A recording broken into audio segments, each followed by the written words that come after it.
Bueno, yo creo que todo va enfocado a disminuir el riesgo de deterioro nutricional en un paciente hospitalizado. Realmente la malnutrición hospitalaria es una epidemia que podemos decir a nivel global, no discrimina países, estado socioeconómico, nada. El paciente que ingresa a un hospital de cajón tiene riesgo de desnutrirse. Primero porque las dietas hospitalarias pues, no son lo más rico que hay. Realmente se está trabajando mucho en mejorar dietas hospitalarias para evitar que sean estas situaciones. Por otro lado, la condición de base por la cual ingresa el paciente lo pone en riesgo de deterioro nutricional. Entonces, lo que usted menciona es muy importante. El soporte nutricional incluye dos aspectos. El de tipo enteral, que es cuando se puede utilizar el tracto gastrointestinal porque la condición del paciente lo permite, y el soporte nutricional de tipo parenteral, que es por vía intravenosa. Como yo les mencioné el día de ayer, cuando yo estudiaba, yo me gradué en 1998, la nutrición parenteral estaba enfocada únicamente en aquellos pacientes en los cuales el tracto gastrointestinal no funcionaba. Eso ha cambiado mucho, como cambian todos los aspectos relacionados con la salud, y esa es la importancia de mantenernos actualizados. Actualmente, lo que se busca, como mencioné al principio, es reducir riesgo de deterioro nutricional. Entonces, lo primero que tenemos que ver es, ¿funciona o no funciona el tracto gastrointestinal del paciente? Y si funciona, ¿está tolerando lo suficiente el paciente como para que no se deteriore nutricionalmente? Entonces, si el paciente no tolera por lo menos el 60% del requerimiento, ya sea vía oral o vía enteral, entonces ya se puede valorar lo que es la nutrición parenteral. Entonces podemos hablar de una nutrición parenteral total o una nutrición parenteral suplementaria. Pues parenteral, su nombre lo dice, es por vía intravenosa y se puede dar ya sea por venas de pequeño calibre, que sería una nutrición periférica, que eso requiere grandes volúmenes de líquidos, o sea que no es para todas las personas porque hay condiciones que no permiten que el paciente tolere mucha cantidad de líquidos. Y también, como son accesos periféricos pues, pequeños, no se pueden utilizar por más de 10, a lo sumo 14 días, porque no van a aguantar las venas de los pacientes. Por otro lado, está la nutrición parenteral de tipo central, donde se utilizan venas de gran calibre, ¿verdad?, donde se permite que se administre el 100% de los requerimientos por esas vías, porque hay un gran flujo de sangre y se pueden utilizar soluciones bastante concentradas. Y entonces de ahí viene qué tipo de soluciones son las que se utilizan en la nutrición parenteral. Pues igual que en la comida, pues tenemos que dar proteínas, tenemos que dar carbohidratos, tenemos que dar grasas. Obviamente, pues el aporte de cada uno de los macronutrientes en nutrición parenteral difiere un poquito de nutrición enteral, ¿verdad? Por ejemplo, el aporte de carbohidratos en forma dextrosa, que nos va a dar en este caso 3.4 kilocalorías por gramo. El aporte de proteínas pues se da a base de aminoácidos, que nos va a dar 4 kilocalorías por gramo. Y el aporte de lípidos se da a base de emulsiones lipídicas, que nos van a dar 10 kilocalorías por gramo, porque como contiene también glicerina las emulsiones, entonces eso aporta cierta cantidad de calorías, ¿verdad? Lastimosamente sigue siendo así. O sea, estamos hablando que un paciente tiene riesgo de deterioro nutricional o riesgo de desnutrición intrahospitalaria en un porcentaje que varía desde un 0 hasta un 100%. O sea, realmente depende del lugar donde estemos. Yo le digo que nosotros en el hospital hemos hecho estudios de detección de riesgo nutricional al ingreso, o sea, no lo que se deteriora durante el intrahospitalario, sino al ingreso, y de cajón tienen un 34.5% de riesgo de desnutrición. O sea que si a esos pacientes no les damos el abordaje inmediato desde que ingresan al hospital, son pacientes que se van a ir deteriorando. Y recordemos que con la desnutrición vienen otros factores muy importantes. El paciente tiene más riesgo de morbimortalidad, hay más difícil cicatrización, su sistema inmunológico pues se ve afectado, entonces el paciente puede adquirir otras enfermedades que no tienen nada que ver con la enfermedad por la cual ingresó, aumenta la estancia hospitalaria, aumentan los costos.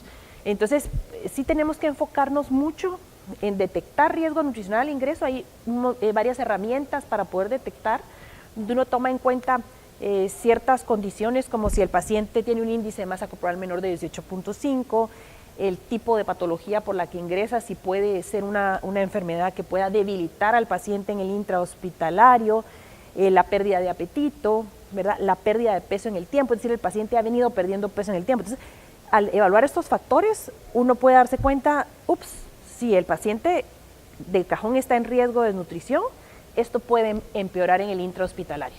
Entonces, eso debe ser desde el ingreso. Entonces, a la hora de detectar, ya uno le da el abordaje al paciente, el abordaje que requiera de una manera temprana por medio de un soporte nutricional, y ahí viene lo que hablamos al principio. Entonces, se complementa la dieta oral, se da alimentación enteral, ya sea por vía oral o de tipo forzada, y si no tolera esa alimentación enteral lo suficiente, ya se piensa en una nutrición parenteral, o si por algún motivo no se puede utilizar el tracto gastrointestinal, de una vez se utiliza nutrición parenteral. En el caso de pacientes críticos es algo un poquito diferente, porque actualmente se está hablando de que todo paciente en la unidad de cuidados intensivos que se espere que esté más de 48 horas, ya se le debe considerar en riesgo nutricional. Entonces son pacientes que no debemos esperar que el médico nos haga una consulta para evaluarlo, sino solo ingresa a la unidad de cuidados intensivos y ya tenemos que tener pensado qué vamos a hacer con él de acuerdo a la condición por la que ingresó. Y si es un paciente que está en riesgo nutricional y que no se espera que se pueda alimentar vía enteral, entrémosle con la nutrición parenteral, ¿verdad? Porque entonces eso nos va a ahorrar que se vaya deteriorando y pues al sistema de salud le va a ahorrar muchos costos y al paciente le va a ahorrar muchas complicaciones. Hay muchos profesionales de la nutrición. Recordemos que la carrera de nutrición no es únicamente el área clínica. Hay varias áreas de la nutrición. Tenemos varias universidades que ofrecen la carrera de nutrición en Guatemala.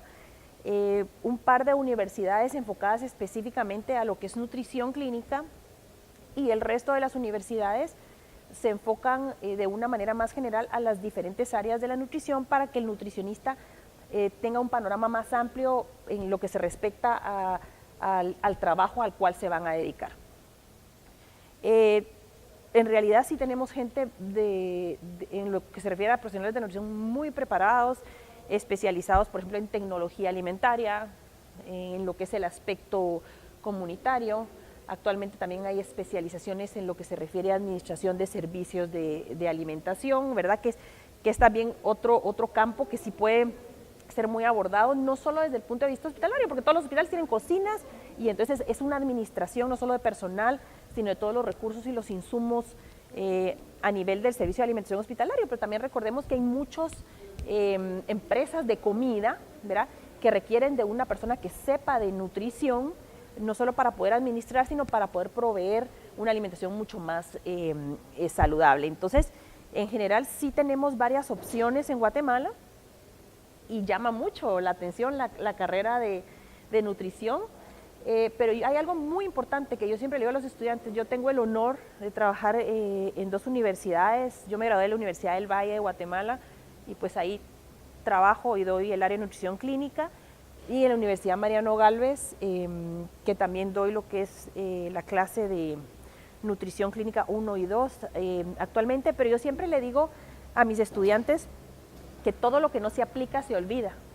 Entonces, es muy importante que cuando se gradúen, que inicien a trabajar, se den cuenta qué campo es al que se quieren dedicar, y que en ese campo se especialicen y estudien y empiecen a aplicar lo que están estudiando en su área de trabajo. Entonces se van a volver expertos en esa área, ¿verdad? Y también recordar que estamos en una carrera que es de salud, y todas las carreras van cambiando poco a poco, y es importante que uno no se quede solo con lo que estudió en la universidad, sino seguir estudiando, seguir asistiendo a eventos científicos, ¿verdad?, seguir aprendiendo, ¿verdad?, porque al final la licenciatura a uno le da una generalidad de lo que es la nutrición, pero uno no sale ni especializado ni experto en nada. Entonces sí es muy importante tener los pies en la tierra y la suficiente humildad para saber que uno debe seguir aprendiendo, ¿verdad?, y uno tiene que seguir estudiando, sobre todo por el beneficio de la gente a la cual uno le trabaja. En el caso, por ejemplo, mío, el beneficio a mis pacientes.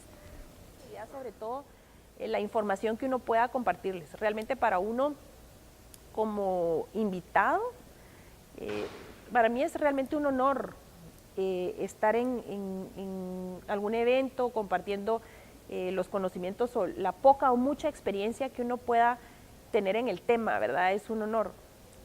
Y yo sí agradezco la invitación, ¿verdad? Y sobre todo el honor de poder representar uno a su país.